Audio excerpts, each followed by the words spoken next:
Joining me now, South Carolina Senator Tim Scott. Senator, there are so many different places to start. You sit on foreign relations, so let's start with Ukraine, where trade ended for us. The Pentagon is withholding some key defense systems, some munitions, some weaponry. They say we are trying to make an assessment about U.S. stockpiles here. Russia seems to be taking the advantage and opportunity now to just unload on Ukraine. It doesn't seem like President Putin is listening to President Trump. Is this a bad time for us to be withholding some of those armaments, especially those that are most defensive in nature? Yeah, there's no doubt that President Trump can be trusted on solving some of the major conflicts around the world. What we've seen under President Trump over the last couple of weeks, Shannon, has been remarkable success. A Gaza ceasefire, no more a nuclear Iran, and real progress in conversations in Europe. I trust President Trump to get the job done. That means that we start here at home. The level of escalation around the world requires Secretary Hegseth to take a look at our weaponry and make sure we're prepared for defense. After that time has elapsed, that we go back to providing the resources necessary. But this has been the most remarkable few weeks in an American presidency as it relates to, frankly, world peace and taking care of the domestic front at the exact same time. President Trump can be trusted to get this job done as well. So on this issue of Russia and Ukraine, though, there are critics who say they think President Trump is to blame for some of where we are in this situation. One media outlet in France says this: the White House not only halted a planned shipment of arms to Kyiv, it deliberately bypassed existing sanctions to offer economic relief to Russia's nuclear giant Rosatom. I know that you all in the Senate are talking about tougher sanctions on Russia, but what do you make of this accusation that President Trump has made things too easy on President Putin? Should he make things tougher? Well, Shannon, the only word I can think of is hogwash. Let's take a look back in the history. President Obama, an incursion in Ukraine. President Biden telling Putin, you can attack parts of Ukraine, just not too much of Ukraine.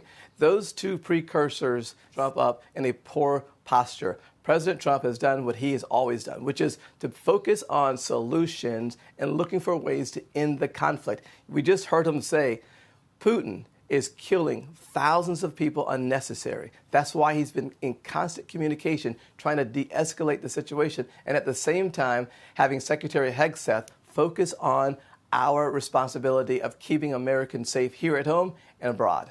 Well, and you referenced Gaza. We know that there were more strikes over the weekend there that were deadly. Israel says it continues to go after what it believes are terrorist targets. The Prime Minister will be at the White House tomorrow. How does that conversation move forward? What needs to happen?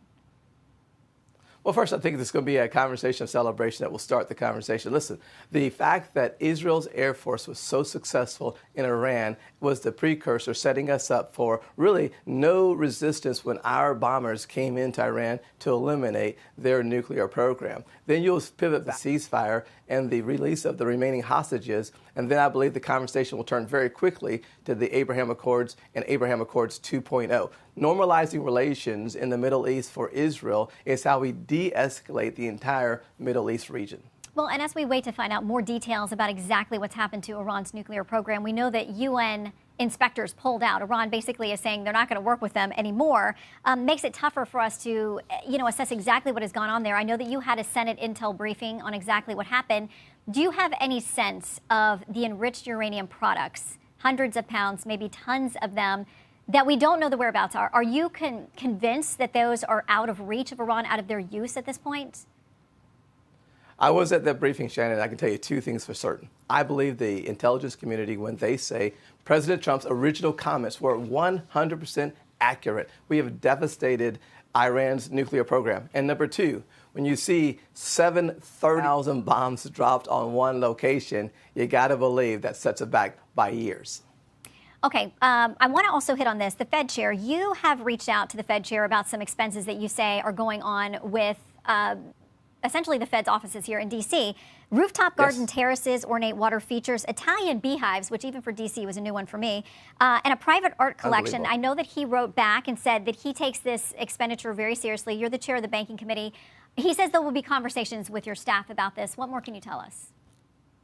Well, we're frustrated, to be honest with you, Shannon. During the hearing that we had with the Fed chair, he suggested that those were not there, and then I sent him page after page after page, giving him the page numbers of where we found the information. That is how come we're having a meeting setting up between my staff and his staff to go through this. It is frustrating when the average American sits at their kitchen table unable to make the ends meet, and at the exact same time, it feels like we have the Fed chair building a Taj Mahal at the Federal Reserve. Focus on the American people. We need a stronger economy, and the way we do that is by getting the job done, not by building some ornate, beautiful building for the Federal Reserve, but by focusing on building a healthy, strong economy for the American people. The working class Americans deserve relief. It starts with lowering interest rates, regulatory certainty, and frankly, the tax cuts in the BBB.